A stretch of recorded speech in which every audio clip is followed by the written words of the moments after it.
um país que já teve presidente preso, já teve ministro preso, senador preso, deputado preso, governador preso, prefeito, vereador, mas ainda não teve ministro dos Tribunais Superiores. E me parece que esse momento se avizinha.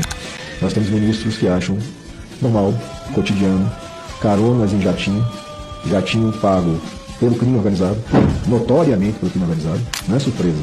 Descobri hoje que era crime organizado, não, o cara sabe que é crime organizado, entra no jatinho, vai para uma viagem paga pelo crime organizado, acessa um evento de luxo pago pelo crime organizado, se hospeda, come, bebe, pago pelo crime organizado e retorna a Brasília para julgar na nossa Corte Superior. A gente não vai mudar o Brasil se a gente não colocar o dedo na ferida e mostrar a realidade. Nós temos um país que está doente e nós naturalizamos a doença.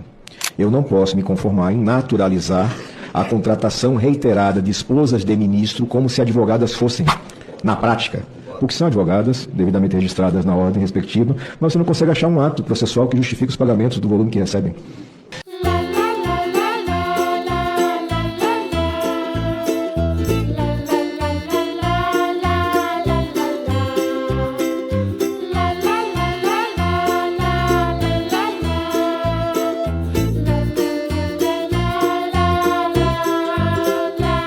O presidente Luiz Inácio Lula da Silva recebeu o empresário Daniel Vorcaro, dono do Banco Master, para uma reunião fora da agenda oficial. O encontro aconteceu no Palácio do Planalto em dezembro de 24. Vorcaro foi recebido no gabinete presidencial por cerca de 1h30. Além de Lula e do próprio Vorcaro, estavam nessa reunião o ex-ministro Guido Mantega, os ministros Rui Costa da Casa Civil e Alexandre Silveira de Minas e Energia, o então CEO do Master, Augusto Lima, e Gabriel Galípolo, que na época era ainda indicado para presidir o Banco Central. A reunião foi agendada por Guido Mantega, que trabalhava para o Master nessa época. Recentemente, em um evento em Maceió, o presidente Lula afirmou que, abre aspas, falta vergonha na cara de quem defende Daniel Vorcaro. O tom duro contrasta com o histórico recente de proximidade entre o dono do Master e figuras do núcleo do governo Lula. Como revelou a coluna, Guido Mantega foi contratado para essa consultoria com um salário de cerca de R$1 milhão mensais a pedido do líder do governo no Senado, Jacques Wagner. Entre julho e novembro de 2025, Mantega recebeu ao menos R$16 milhões em honorário. Procurado, ele não comentou. Jacques Wagner negou ter intercedido pela contratação dele, e a assessoria de Lula não explicou por que a reunião de dezembro não foi registrada na agenda oficial. A contratação de Mantega resolveu um problema para o governo. Lula tentou empregar o ex-ministro da Fazenda como membro do conselho da Vale, mas recuou diante da reação do mercado. No Master, essa dívida de gratidão foi paga. Na época do encontro no Palácio do Planalto, os problemas do Banco Master já eram conhecidos. Mantega atuava como lobista pela aprovação da venda do Master ao BRB. Segundo relatos, Lula pediu a Gabriel Galípolo que tratasse o caso com isenção quando assumisse o Banco Central. Já sob a gestão de Galípolo, os técnicos do Banco Central se posicionaram contra a operação e decretaram a liquidação do Master, apontando uma fraude que pode chegar a R$12 bilhões no sistema financeiro. Mantega deixou a consultoria pouco antes da liquidação do Banco Master. O ex-ministro da Justiça, Ricardo Lewandowski, confirmou que prestou serviços de consultoria jurídica ao Banco Master, mas que deixou de atuar em casos relacionados ao seu escritório de advocacia depois que ele assumiu o cargo de ministro no governo Lula. Informações do site Metrópolis, que revelaram que o escritório de Lewandowski recebeu R$5 milhões do Banco de Vorcaro para a prestação de serviços de consultoria jurídica. Vou chamar o Guilherme Bausa, que ele vai explicar para a gente, tem informações, né, Bausa? Boa tarde.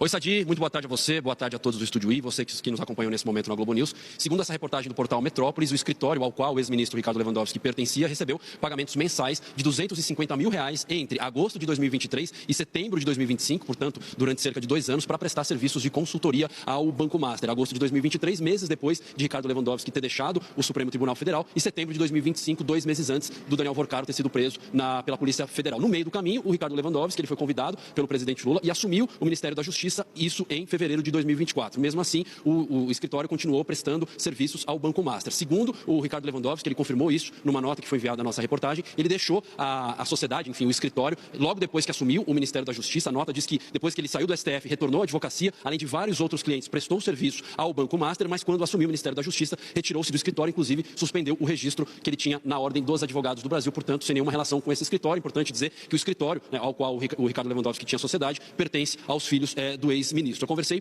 com uma fonte próxima ao Ricardo Lewandowski que descartou qualquer relação desse episódio com a saída recente do Lewandowski do Ministério da Justiça. Inclusive, essa fonte disse que antes mesmo do Daniel Vorcaro ter sido preso, o Lewandowski já havia pedido demissão ao presidente Lula em 3 oportunidades, mas Lula, nesse período, foi segurando o Ricardo Lewandowski. A saída, segundo essa fonte, se deu em função de uma série de desgastes acumulados no governo, principalmente em relação ao Palácio do Planalto. Agora, quem que fez a ponte entre o Banco Master e o Ricardo Lewandowski? O líder do governo no Senado Federal, o senador Jacques Wagner, por meio do empresário baiano Augusto Lima, que é conhecido como Guga Lima. Ele foi sócio do Daniel Worcaro no Banco Master. E segundo o Jacques Wagner, eles se conheciam na época em que o Jacques era secretário do Rui Costa no governo da Bahia. Ele ocupava uma secretaria, naquele momento houve uma licitação, né, para transferir para a iniciativa privada uma empresa pública de mercado, de supermercado ali da Bahia, e um grupo ligado ao Guga Lima acabou vencendo essa licitação. Então ali o Jacques Wagner conheceu o Guga Lima. Ele foi procurado em 2023, segundo o Jacques Wagner, pelo Augusto Lima, em que pediu uma indicação de alguém do meio jurídico para atuar junto ao Banco Master. O Jacques lembrou que o Ricardo Lewandowski, que havia saído fazia pouco tempo do Supremo Tribunal Federal, indicou o Ricardo Lewandowski, intermediou o encontro entre eles e, segundo o Jacques Wagner, terminou aí a participação dele, enfim, nessa relação entre o Guga Lima, entre o Banco Master e o Ricardo Lewandowski. Ele não teve mais nenhuma relação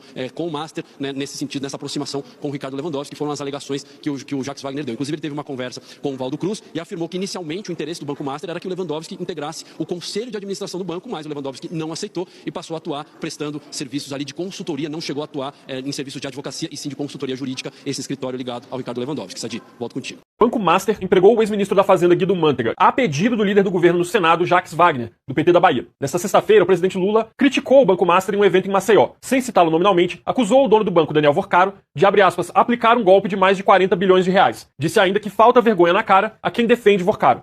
Não é possível que a gente continue vendo o pobre ser sacrificado enquanto tem um cidadão, sabe, do Banco Master, que deu um golpe de mais de 40 bilhões de reais.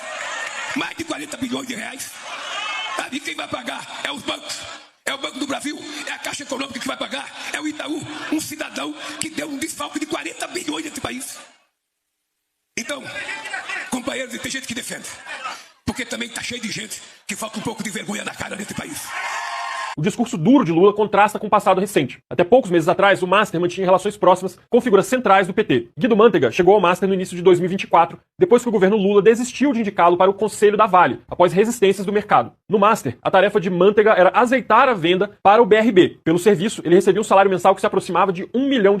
Mantega permaneceu no banco até poucas semanas antes do Banco Central decretar a liquidação do Master, em novembro do ano passado. Enquanto trabalhava para o banco, Mantega esteve pelo menos 4 vezes no Palácio do Planalto, sempre recebido pelo chefe de gabinete de Lula, Marco Aurélio Santana Ribeiro, conhecido como Marcola. As agendas oficiais registram apenas o encaminhamento de pauta, sem menção qualquer ao Banco Master. Todos os encontros ocorreram em 2024. Procurado, Daniel Worcaro não comentou. A coluna não conseguiu contato com Jacques Wagner e Guido Mantega na noite de sexta-feira. O espaço segue aberto.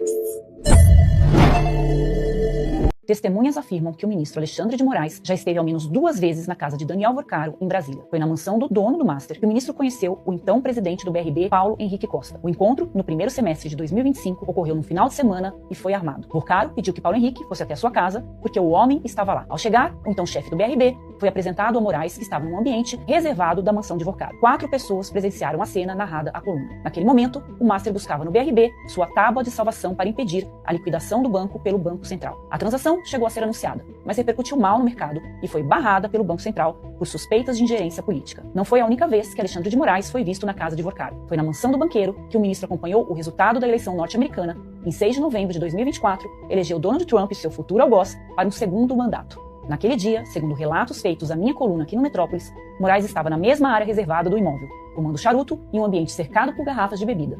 Worcaro é conhecido por colecionar destilados e vinhos caros e raros.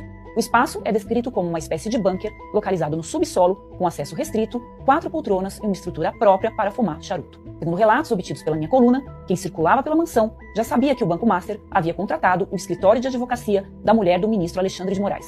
O que não se conhecia era o valor do contrato, firmado em 16 de janeiro de 2024, num total de 129 milhões de reais. Uma cifra que, dizem, muda completamente a percepção de que a relação entre os dois se limitava a uma amizade. E o que diz Alexandre de Moraes? O ministro não comenta sobre suas relações com Daniel Worcaro. O banqueiro também não fala no assunto. Em depoimento à Polícia Federal, Worcaro foi questionado sobre quem frequentava sua casa em Brasília. Citou apenas o governador do DF, Ibanez Rocha.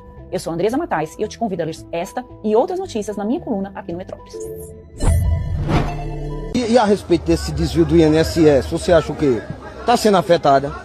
E muito. E é? Muito mesmo. Aí quem está envolvido nisso merece o quê? Merece cadeia. Merece cadeia também, né? É. E se fosse Lula que tivesse envolvido? Aí, nós que é do lado dele, nós suporta, né? Nós ia suportar porque quem é de um lado... Tem que aguentar. Tem mesmo que ele faça o errado. Mas Lula é gente indo e votando. É verdade. É isso aí. Valeu. Então, pobre é pobre, tem que trabalhar. Pobre é pobre, a gente ganha um voto de pobre na época da eleição. Por que cuidar de pobre? Porque na hora que a gente começa a ajudar as pessoas mais humildes, e as pessoas vão comendo, as pessoas vão trabalhando, as pessoas vão estudando, as pessoas também ficam mais conscientes politicamente, e as pessoas podem não votar. Vocês pegam as pesquisas da opinião pública, a gente está percebendo que quem vota majoritariamente no PT são pessoas que ganham até 2 salários mínimos. Um metalúrgico de São Bernardo que ganha 8 mil reais já não quer mais votar na gente.